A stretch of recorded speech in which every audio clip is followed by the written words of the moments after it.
किसी समय पालमपुरा गांव में बड़े ही धनी जमींदार माधवचंद रहते थे, लेकिन समय के साथ अदालत के मुकदमों में उनकी काफ़ी संपत्ति जा चुकी थी। माधवचंद ये सब सहन नहीं कर सके और स्वर्ग से धार गए और पीछे छोड़ गए पुरखों की हवेली और खेती के लिए ज़मीन। माधवचंद का बड़ा बेटा प्रकाश खेती करता और छोटा बेटा अमित उच्च शिक्षा प्राप्त कर सरकारी अफसर बन गया।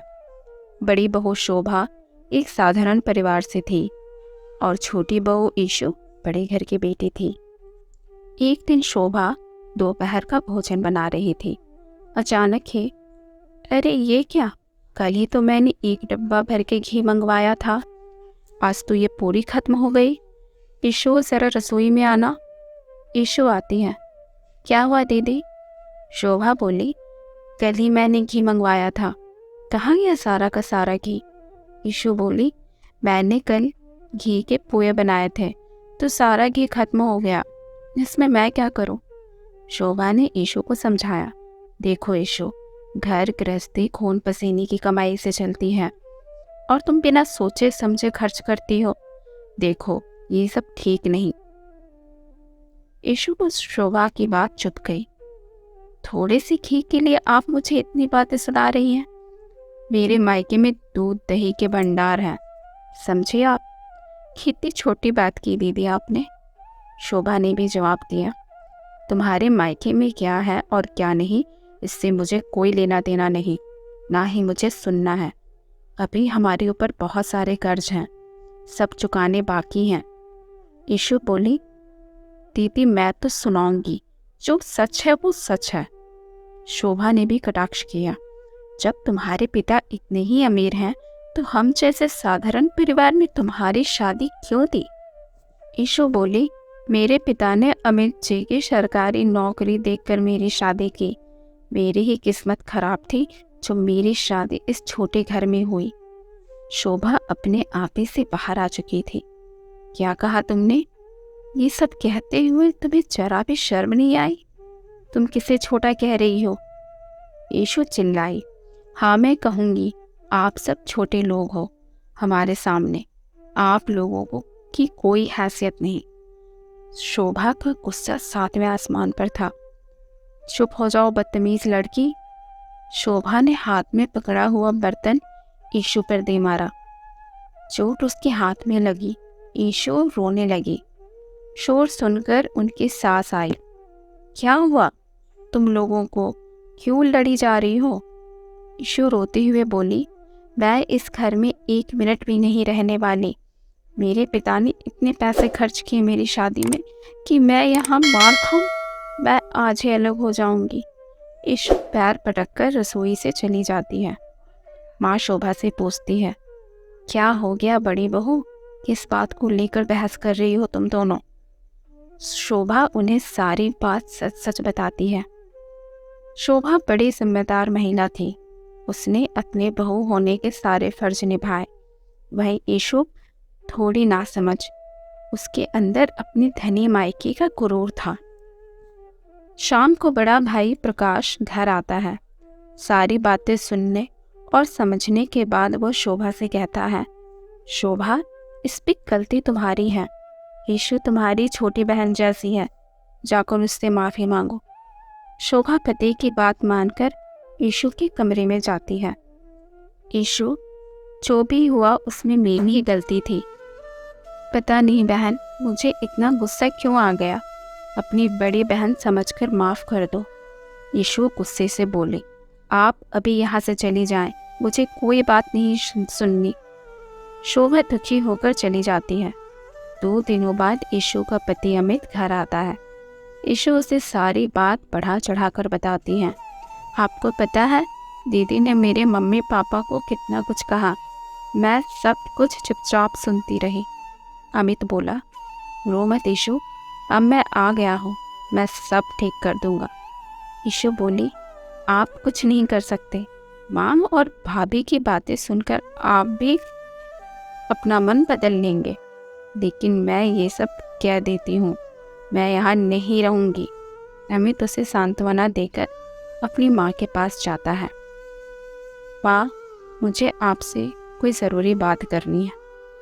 देखो माँ, ईशु इस घर में नहीं रह सकती। वो दीदी के बर्ताव से बहुत दुखी है।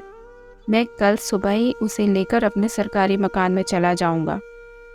माँ उदास होकर बोली, बेटा अलग होना बड़ी बात नहीं, लेकिन दुनिया क्या कहेगी बेटा।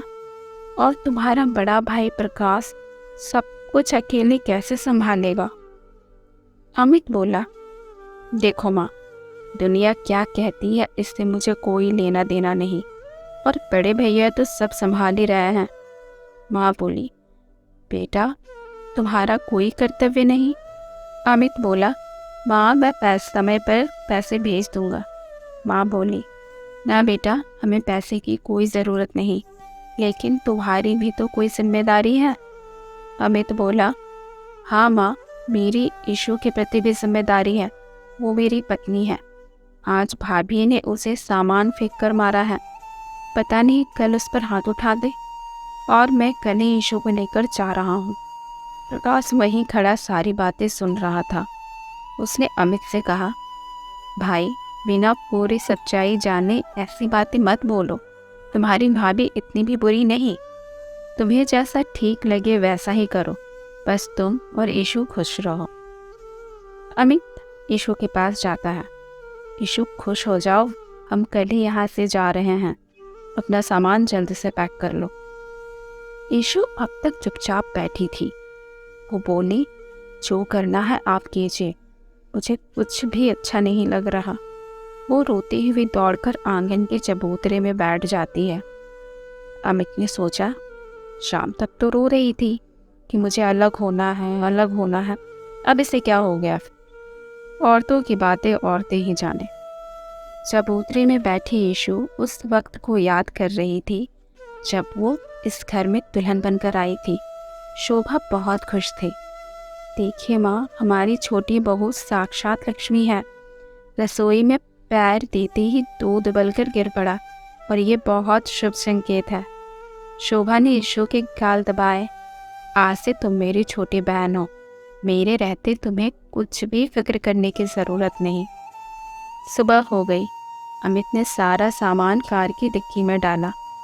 अरे ईशु जल्दी करो, कहाँ रह गई, पहुँचने में रात हो जाएगी। थोड़ी देर में ईशु बाहर निकलती है। उसकी आंखों में आंसू थे। वो बोली, मैं इस घर को छोड़कर नहीं जा पाऊंगी, नहीं जा पाऊंगी मैं। अमित हैरान था। ये क्या बोल रही हो तुम। ईशु गंभीर होकर बोली, मैं बहुत बड़े घर की बेटी हूँ। बड़ा घर, घर में कई लोग, नौकर चाकर। लेकिन आपको पता है, जो प्यार, सम्मान, स्नेह मुझे अपने ससुराल में मिला है, वो कहीं नहीं मिला। माँ ने मुझे कभी बहू नहीं माना, हमेशा छोटी बेटी की तरह रखा। बड़े भैया मिले, बड़ी दीदी मिली, और मैं इतना सब कुछ छोड़कर अकेले शहर में अनाथों की तरह कैसे रह सकती हूँ। मैं नहीं जाऊँगी। माँ ने खुशी से कहा, ईशु तो तुम नहीं जा रही हो ना। ईशु बोली, नहीं माँ, मैं नहीं जा रही। दीदी आप मुझे माफ़ कर दीजिए। आपने मुझे हमेशा छोटी बहन की तरह माना है, लेकिन मैंने आपको बहुत गलत समझा। मुझे माफ़ कर दीजिए दीदी। माँ खुशी से बोली, बेटा आज तुमने ये साबित कर दिया कि तुम सच में बड़े घर की बेटी हो। तुम्हारा मन बहुत बड़ा है बेटी, बहुत समझदार हो तुम। बड़ी बहू, आज ईशु का फिर से गृह प्रवेश करो। हमारी छोटी बहू बहुत बड़ी हो गई है। ईशु और शोभा एक दूसरे के गले लगकर खूब रोती हैं। और अंत में परिवार की मजबूती एकता में होती है, और ये मजबूती प्यार और सम्मान से जुड़ी रहती है। अगर आज की कहानी आपको अच्छी लगी है तो लाइक, कमेंट, शेयर ज़रूर करें, और हाँ, चैनल को सब्सक्राइब करना बिल्कुल ना भूलें। Thank you.